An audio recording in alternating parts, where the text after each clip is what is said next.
문재인 대통령 직속 일자리위원회는 문 대통령 취임 이후 100일 동안 추진할 일자리 정책을 발표했습니다. 특히 비정규직 문제 해결을 강조했는데 비정규직을 과하게 고용하는 대기업에는 부담금을 물리는 방안도 검토합니다.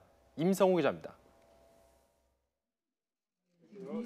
문재인 대통령은 취임 후 첫 외부 일정으로 인천공항을 방문했습니다. 비정규직 문제를 반드시 해결하겠다고 약속을 드렸습니다. 우선 공공부문부터 임기 내에 비정규직 제로 시대를 열겠다 이렇게 약속을 드리겠습니다. 인천공항공사 비정규직 9,000명의 정규직 전환으로 이어졌습니다. 희망이 보인다라고 해야 되나 그런 기대감 때문에 조금 아픔하고 벅참 이런 설렘들 같은 게 너무 감정이 뒤엉켰던 것 같습니다. 문 대통령이 직접 꾸린 일자리위원회도 좋은 일자리를 만들기 위한 제1과제로 비정규직 문제 해결을 꼽았습니다. 우선 비정규직을 과하게 고용하는 대기업에는 부담금 부과를 검토하기로 했습니다. 또 동일가치노동, 동일임금 원칙과 비정규직 고용 사유제한 제도 등을 단계적으로 도입해 정규직 고용을 유도하기로 했습니다.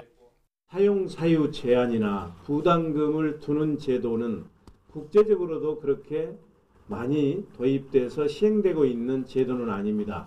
실태 조사를 통해서 매우 합리적으로 맞춤형으로 도입하는 방안을 검토하겠다.